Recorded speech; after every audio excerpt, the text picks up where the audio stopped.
Break नंतर तुमचं पुन्हा एकदा स्वागत। न्यूज 18 लोकमतवर तुम्ही पाहताय मुद्दा महाराष्ट्राचा आणि आपल्याला आज एका अत्यंत गंभीर संवेदनशील अशा विषयाबद्दल बोलायचं आहे, कारण एक नवा धोका आपल्या सगळ्यांच्या समोर आलाय। एकाच व्यक्तीला 3 प्रकारचा बुरशी संसर्ग म्युकरमायकोसिस झाल्याचं उत्तर प्रदेशातून समोर आलं। उत्तर प्रदेशातल्या एका महिलेवर सध्या उपचार सुरू आहे। काळ्या, पांढऱ्या, पिवळ्या बुरशीचा या महिलेला संसर्ग झालाय। त्याआधी गाझियाबादमध्ये सुद्धा अशीच घटना घडली होती। गाझियाबादमध्ये 34 वर्षीय तरुणाला मधुमेही व्यक्तींना संसर्ग झालेला होता आणि हा धोका अधिक आहे असं सांगितलं जात आहे। त्यामुळे काहीशी चिंता सुद्धा व्यक्त होतीये, कारण म्युकरमायकोसिस जेव्हा आला तेव्हा सगळ्यांनाच हा नवीन काय रोग असा प्रश्न पडला।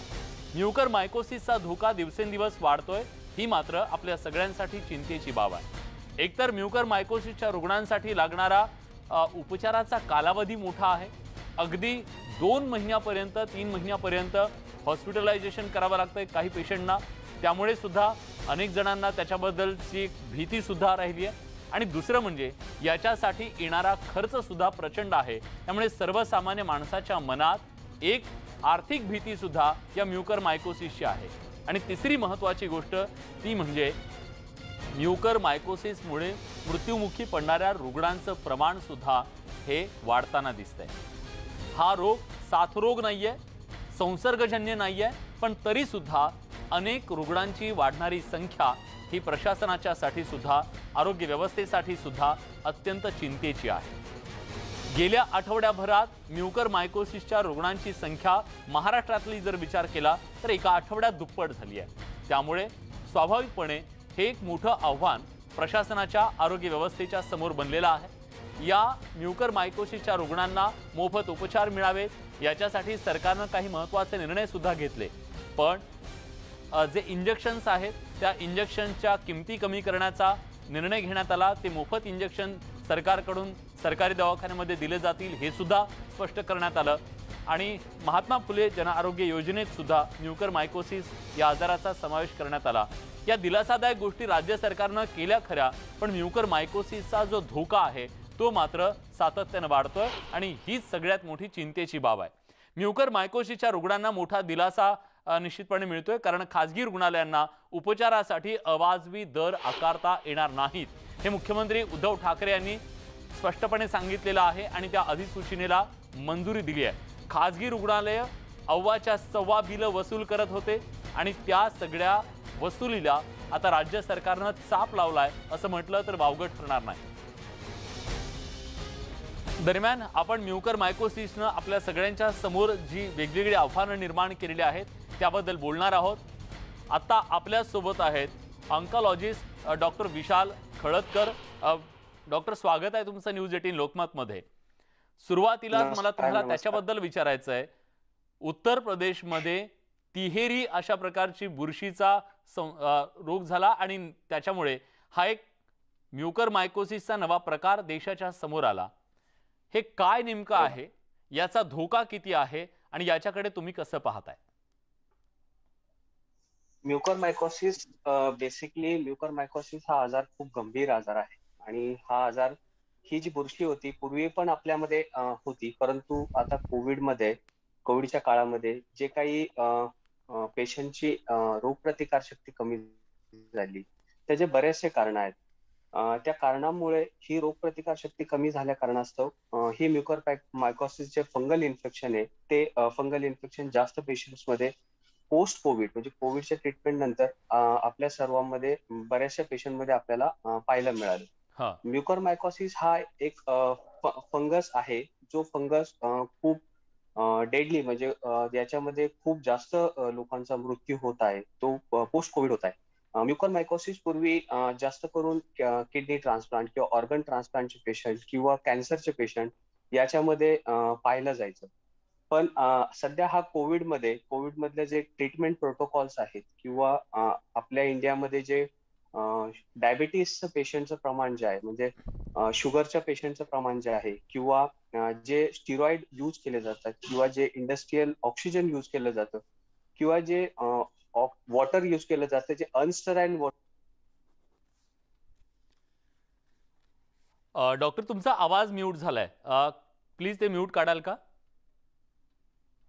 मतलब ज्याच्यामध्ये आयरन ओव्हरलोड जास्त, काउंट कमी आहे किंवा माल न्यूट्रिशन आहे पेशंट मध्ये, याच्यामध्ये जास्त करून पोस्ट कोविड मध्ये म्युकरमायकोसिस बघितलं गेलं आहे. हा हा म्युकरमायकोसिस मध्ये जास्त करून पेशंट जे आहेत, इंडियामध्ये डायबिटीस पेशंटचं प्रमाण खूप जास्त आहे.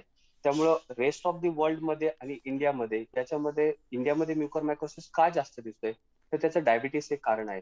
डायबिटीस नुसतं असून पण म्हणजे एक गोष्ट नाहीये, कारण कोविडच्या पेशंटमध्ये आपण असं बघितलं गेलं आहे की स्टिरॉइड हे एक उत्तम प्रकारे ट्रीटमेंटमध्ये रोल, म्हणजे स्टिरॉइडचा रोल एक उत्तम प्रकारे पाहिला गेला आहे कोविडच्या पेशंटमध्ये.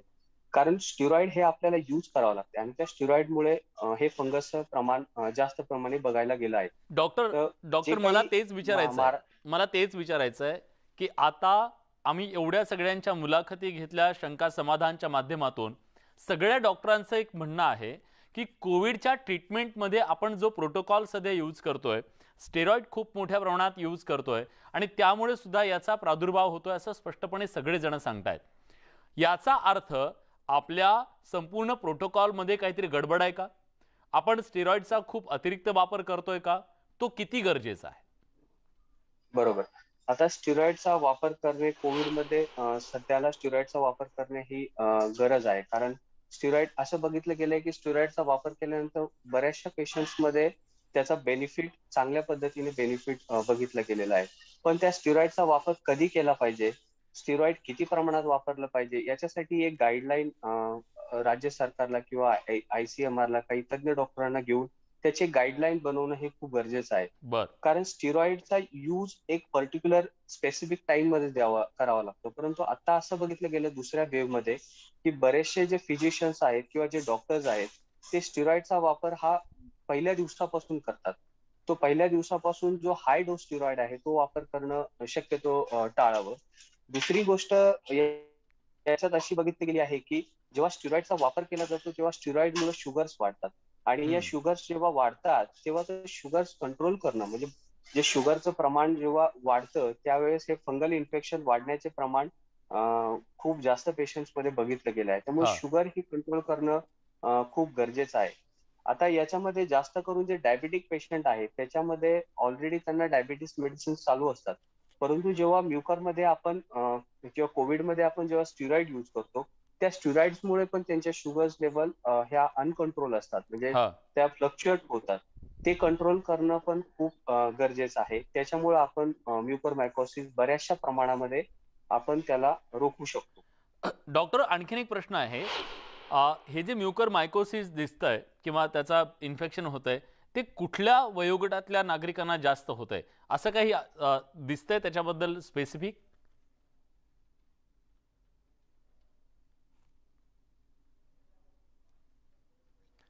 काही तांत्रिक कारणामुळे आवाज त्यांच्यापर्यंत पोहोचला नाही कदाचित, पण मला त्याच्याबद्दल विचारायचं निश्चितपणे. आणि हा डॉक्टर, माझा आवाज सॉरी येतोय? सर. हॅलो. येतोय सर, येतोय. हा, पूर्ण करा. हो सर. माझा प्रश्न पोहोचला मला तुमच्यापर्यंत? नाही सर, प्रश्न परत विचारा प्लीज. हा, आता हे जे म्युकर मायकोसिसचे रुग्ण दिसत आहेत, काही स्पेसिफिक वयोगट आहे का की त्या वयोगटामध्येच याचं इन्फेक्शन होते असं काही दिसतंय? निश्चितच नाहीये. म्युकरमायकोसिस हा जास्त करून म्हणजे असं बघितलं गेलंय की ज्यांचं वय 50 वर्षाच्या वरती आहे आणि जे कोविड मधून रिकव्हरी मध्ये आहेत त्यांना हे जास्त प्रमाणात दिसते, यात काही शंका नाहीये. बर, परंतु असे बरेचसे पेशंट आहेत ज्यांचं वय खूप कमी आहे. म्हणजे मी बघितल्या प्रमाणे 25-26 वर्षाच्या मुलांना किंवा 30 वर्षाच्या महिलांना पण हे म्युकरमायकोसिसचं प्रमाण मी बघितलंय. त्यामुळे असं स्पेसिफिक एज ग्रुप असं नाहीये ज्याची रोगप्रतिकार शक्ती कमी आहे, ज्याच्यामध्ये स्टिरॉइडचा अति जास्त वापर केलेला गेलेला आहे किंवा ज्याची जेव्हा ट्रीटमेंट करताना जे हायजीन पेशंटचं प्रॉपरली व्हायला पाहिजे ते झालं नाही, किंवा जेव्हा व्हेंटिलेटरवरती पेशंट असतो व्हेंटिलेटरच्या ट्युबिंग चेंज करणं, त्याला क्लीन करणं, जे ऑक्सिजन वापरलं जातं त्याच्यासाठी जो वॉटर यूज केला जातो तो वॉटर हा. स्टराईल वॉटर यूज केलाय का, या गोष्टी खूप महत्वाच्या आहेत. म्हणजे वयापेक्षा हे या ज्या गोष्टी आहेत या खूप जास्त त्याचा मॅटर करतात. डॉक्टर, आणखीन एक प्रश्न की बरेचसे जे रुग्ण आहेत ना, ज्यांना कोरोना झाला ते असं सांगतात की ज्यांना त्रास होतो, जास्त लक्षणं दिसली, त्यांचं वजन झपाट्यानं कमी होतंय या सगळ्या कोरोनाच्या ट्रीटमेंटच्या काळामध्ये. आणि ते त्या संपूर्ण बरोबर. काळामध्ये चव राहत नाही, अन्न गोड लागत नाही, अन्न जात नाही. त्यामुळे रोगप्रतिकारक शक्तीवर त्याचा परिणाम होतोय का? आणि जेव्हा ते घरी जातात तेव्हा निश्चित. सुद्धा शक्ती यावी किंवा रोगप्रतिकारक क्षमता वाढावी याच्यासाठी चांगलं आहार वगैरे हे घेणं असतं, पण ते जात नाही असं म्हणतात. त्याच्याबद्दल नेमकं काय बरोबर. करता येईल ही रोगप्रतिकारक क्षमता वाढवण्यासाठी? बरोबर. कोविडच्या ज्या लक्षणांमध्ये काही लक्षणं अशी पण बघितली गेलेली आहेत, की ज्याच्यामध्ये तोंडाला चव न येणं किंवा जेव्हा आपण जेवण करतो त्यावेळेस त्याचा स्मेल नाही येणं किंवा जेवण कमी जाणं, याच्यामुळे निश्चित रोगप्रतिकार शक्तीवरती निश्चितच याचा फरक पडतो. त्यामुळे लोकांची रोगप्रतिकार शक्ती पेशंटची कमी राहते.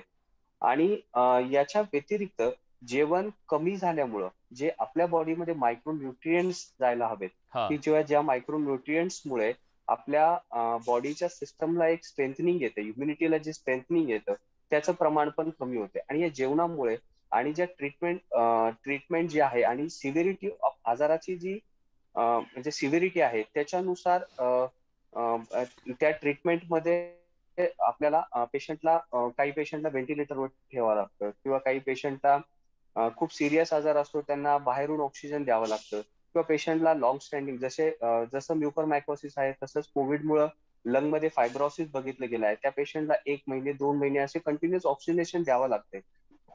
घरी पण ऑक्सिजनेशन द्यावं लागते. अशा पेशंट्समध्ये निश्चितच त्यांचं जेवणावरती आहारावरती त्याचा फरक पडतो. कारण ट्रीटमेंटमध्ये जेवण हात आणि विथ ट्रीटमेंट याच्यामध्ये बराचसा फरक पडतो. त्यामुळं निश्चितच त्यांचं वजन कमी होतंय. याच्या व्यतिरिक्त आहारामध्ये जेव्हा कोविड नंतरचा जो काळ आहे हा. त्याच्यामध्ये निश्चितच आहारावरती खूप जास्त ध्यान द्यायला हवं. ग्रीन व्हेजिटेबल्स जास्त प्रमाणामध्ये घेतल्या पाहिजेत. त्यानंतर दुग्ध पदार्थ आहेत ते घेतले पाहिजेत आणि त्याच्यासोबतच पाण्याचं प्रमाण बॉडीमध्ये जास्त ठेवावं लागेल. याच्यात सगळ्यात महत्वाची गोष्ट म्हणजे पोस्ट कोविड किंवा कोविडच्या दरम्यानच्या काळामध्ये जे प्रिझर्वेटिव्ह असतात म्हणजे हा. जास्त दिवस जपून जे पदार्थ जास्त दिवस ठेवलेले असतात जसं लोणचं असतं किंवा पापड असतात की याच्यामध्ये बुरशीचं प्रमाण याच्यामध्ये असण्याचे चान्सेस असतात किंवा जे जमिनीतून निघणारे जे कच्चे पदार्थ असतात जसं की मुळा असतो गाजर असतं हे निश्चितच शरीरासाठी चांगलं आहे पण त्याच्यामध्ये फंगल ग्रोथ होण्याचे हा. चान्सेस हा. हा. जास्त असतात. त्यामुळं लोणचं पापड ज्या गोष्टीवरती फंगस असू शकतं ही बरोबर, गोष्ट ते टाळायला शक्यतो हवं. या काळामध्ये अवॉइड करणं खूप हो निश्चितच टाळायला हवं. नक्कीच. डॉक्टर तुम्ही सोबत राहाच. आणखी काही महत्त्वाच्या प्रश्नांबद्दल आम्हाला तुमच्याकडून जाणून घ्यायचं आहे. अत्यंत साध्या सोप्या भाषेमध्ये तुम्ही हे सगळं समजावून सांगताय. पण आणखी काही डाऊट्स आहेत त्याच्याबद्दल बोलूया एका छोट्याशा ब्रेक नंतर. कुठे जाऊ नका, पहा फक्त न्यूज 18 लोकमत.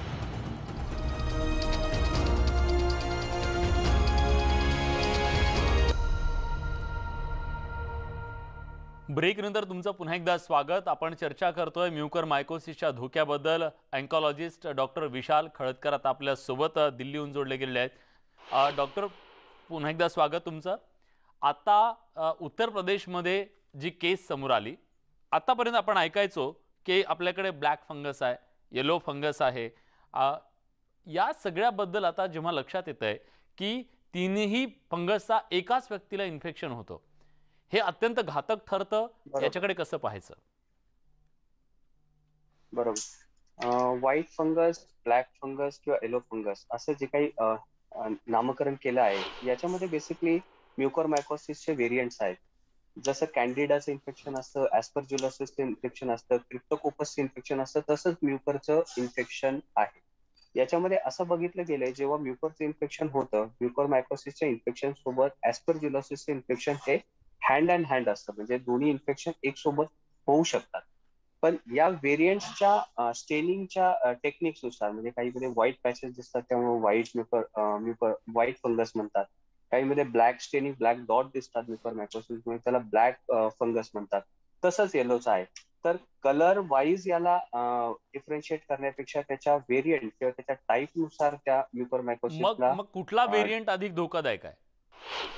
ब्लॅक फंगस हा सगळ्यात जास्त प्रमाणात जो मायकोसिसचा म्युकर जो रायझोस्पोरस पासून जस्ट याच्यापासून जो स्प्रेड होतोय हा इनिलेशनल रूटने, तो सगळ्यात जास्त गंभीर आहे. बेसिकली याच्यामध्ये काय आहे की हा म्युकरमायकोसिस फक्त आणि फक्त नाकामधून डोळ्याला किंवा डोळ्यामधून ब्रेन मध्ये जातो असंच काही नाहीये.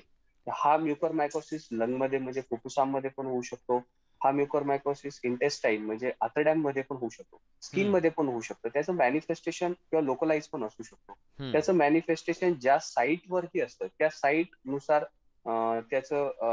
त्याची जी ट्रीटमेंट आहे किंवा त्याचं जे आपण मॉर्टॅलिटी म्हणतो किंवा त्याचं जे सिव्हिअरनेस आहे त्याच्यानुसार ते डिफरन्शिएट केलं जाते. तर बर याच्यामध्ये जास्त करून जे म्युकसचे स्पोर्स असतात, जे सॉइल स्पोर्स असतात किंवा जे काही सॉइल मधून येणारे स्पोर्स असतात ते नेझल रूटने म्हणजे इनिलेशनल रूटने, जसं कोविडचं इन्फेक्शन होतं तसं नेझल रूटने हे बॉडीमध्ये एंटर करतात. बर बॉडीमध्ये एंटर केल्यानंतर ते नोज मध्ये आपली ग्रोथ स्टार्ट करतात. नोज मधून जे सायनसेस असतात बेसिकली इथमॉइडल सायनस आणि जे स्पिनॉइड सायनस, जे सायनसेस असतात त्याच्यामध्ये इन्फिल्ट्रेट किंवा इन्व्हेजन करतात ते आणि त्याच्यामध्ये आत स्वतःचं घर बनवतात आणि घर बनवल्यानंतर ती स्वतःची ग्रोथ वाढत राहतात म्हणजे त्याचं प्रोग्रेशन करत राहतात.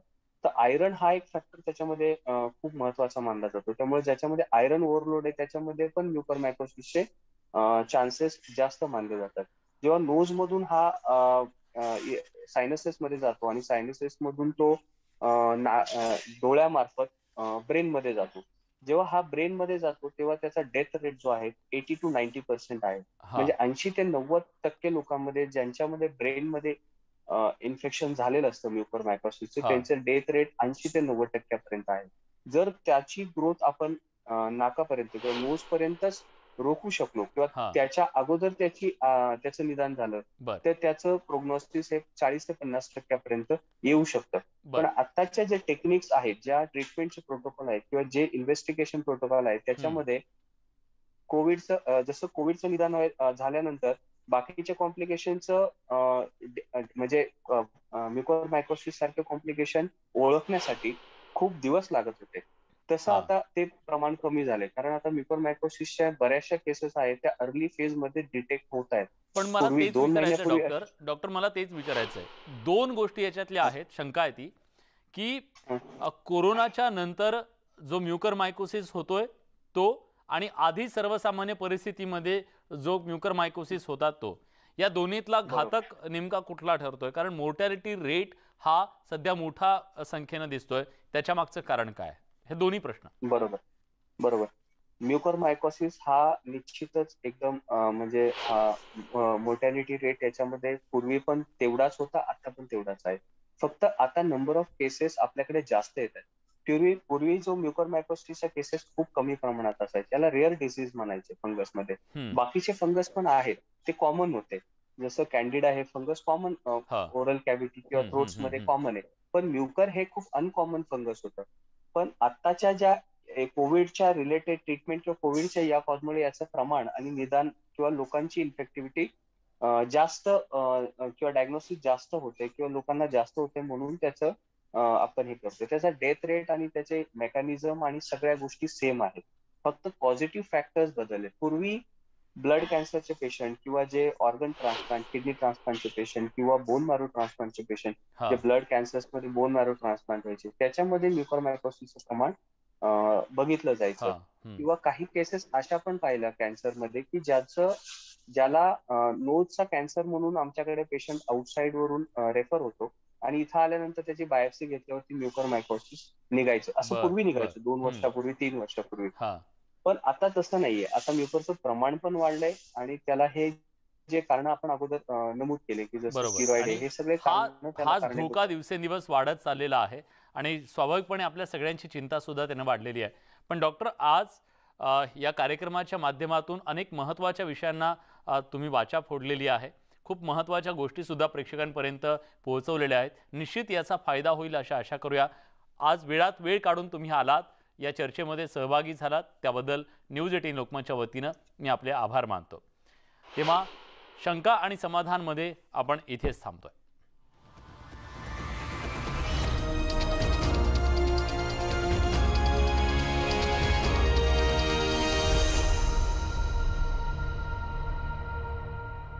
आज म्युकरमायकोसिस बद्दल आपण चर्चा केली आणि दररोज महाराष्ट्राचा महत्त्वाचा ज्वलंत मुद्दा घेऊन आपण दररोज यावेळी भेटत असतो।